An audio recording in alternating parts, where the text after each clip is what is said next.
শেষ রাতে এটা ল্যান্ড ক্রস করেছে এবং প্রথমে এটা সকাল 6টার দিকে আপনার খুলনা রিজনে ছিল। এটা আরো উত্তর দিকে সরে গিয়ে সকাল 10টার দিকে এটা আপনার যশোর এবং তার আশেপাশে এলাকায় রিমাল থেকে এটা আপনার গভীর স্থল নিম্নচাপ হিসেবে অবস্থান করছিল।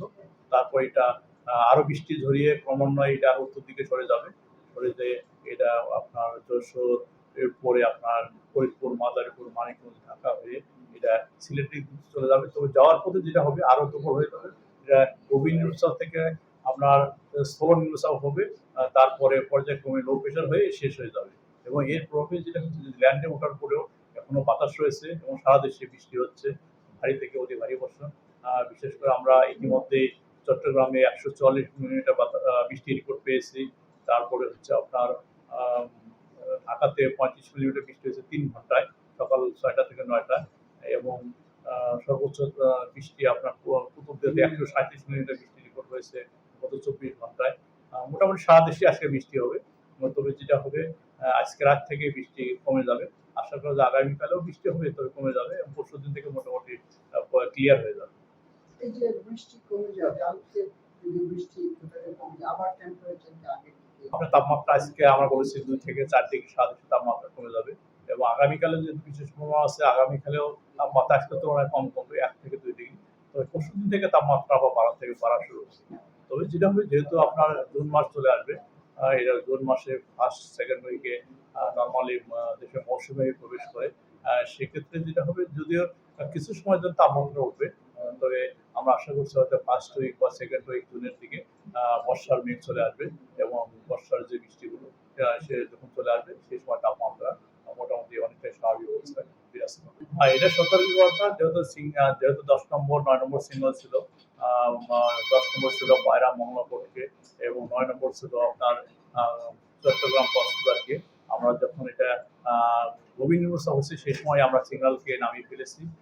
10 নম্বর থেকে আমরা সমস্ত পোর্টকে আমরা 3 নম্বর স্থানীয় সতর্ক দিকে যেতে বলছি। চট্টগ্রাম কক্সবাজার 9 নম্বর ছিল, এটাওকে নামিয়ে 3 নম্বর স্থানীয় সতর্ক সংকেত লিখে দিতে বলছি। এমনকি আগামী 24 ঘন্টা মাছ ধরার যত নৌকা ট্রলার আছে এদেরকে আমরা সাবধানে চলাচল করতে বলেছি।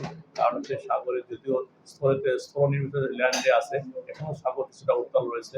এটা সাগরকে অনেকটাই শান্ত হতে আরো 24 থেকে আমরা 48 ঘন্টা লাগবে। এই জন্য স্থলনির্মিতের পরে এটা আপনার যখন আপনার আমরা এই জন্য সাগরকে আমরা 3 নম্বর স্থানীয় সতর্ক দেখে যেতে বলেছি। হয়তো আগামী আরো 1 দিন 2 দিনকে আমরা এই 3 নম্বর স্থানীয় সতর্ক দেখে যেতে বলবো। তারপর আমরা 3 নম্বর স্থানীয় সতর্ক তুলে ফেলবো। আর না, এটা হচ্ছে আমরা আগেই বলেছি যে এটা আমরা আগে বলেছি যে এই সাইক্লোনের মেন বৈশিষ্ট্য হবে যেটা বাতাস যেটা হবে 120 কিলোমিটার সর্বোচ্চ। আমরা যে রেকর্ড পেয়েছি মংলা এবং হচ্ছে পটুয়াখালী এবং খেপুপাড়াতে আমার 111 কিলোমিটার বাতাস রেকর্ড করেছি, কিন্তু আমরা বলেছি এটা বাতাস হবে 110 থেকে 120 কিলোমিটার সর্বোচ্চ এবং বলেছি যে এখানে সার্জ হবে 7 থেকে 12 ফিট। এবং দেখা যাচ্ছে আমরা এই পর্যন্ত যে তথ্য পেয়েছি মোটামুটি পিরোজপুর, ভোলা, বরিশাল, খেপুপাড়া, কুতুবদিয়া এইসব নিম্ন অঞ্চলগুলো তলিয়ে গেছে এবং সেই সব জায়গাতে সার্চ 8 থেকে 10-12 ফিট সার্চ হয়েছে। এবং দেখা যাচ্ছে মোটামুটি যেসব বৈশিষ্ট্য এই মোটা আগে যে বলি, যদি এই রিমাল সাইক্লোন যে বৈশিষ্ট্য, এখানে প্রচুর বৃষ্টি হবে, আগে বলেছে বৃষ্টি হচ্ছে এবং সার্চ হবে, উইন্ড স্পিড একটা মাঝে ধরনের উইন্ড স্পিড থাকবে তাই হচ্ছে। তবে আপনি যেটা বললেন যে বৃষ্টিটা হচ্ছে আজকে, বিশেষ করে আপনার দক্ষিণাঞ্চল বৃষ্টি গ্র্যাজুয়ালি কমে যাবে, তবে যে মধ্য অঞ্চল থেকে দেশের উত্তর অঞ্চল, উত্তর পূর্ব অঞ্চলে বৃষ্টি আজকে বেশি হবে এবং তারপর কালকে থেকে আজকে রাতের পর থেকে বৃষ্টিও অনেকটা কমে যাবে এবং স্বাভাবিক অবস্থা ফিরে আসবে। বুঝলেন যে সর্বোচ্চ বাতাস হচ্ছে আপনার খেপুপাড়া এবং হচ্ছে আপনার পটুয়াখালীতে 111 কিলোমিটার। এখন যে বাতাস হচ্ছে এখনো দমকা হওয়া, যেহেতু এখন স্থলনিম্নচাপ আছে, এটা 50-60 কিলোমিটারের বেশি হবে না, সর্বোচ্চ 50 এরকম 30-40 কিলোমিটার বাতাস হবে, দমকা মাঝে মাঝে, টানা হবে না। নিম্নচাপের বৈশিষ্ট্য এটাই, মাঝে মাঝে দমকা ঝড়ো আসবে, আবার কিছু সময় ক্লিয়ার থাকে, পরে আবারই হবে।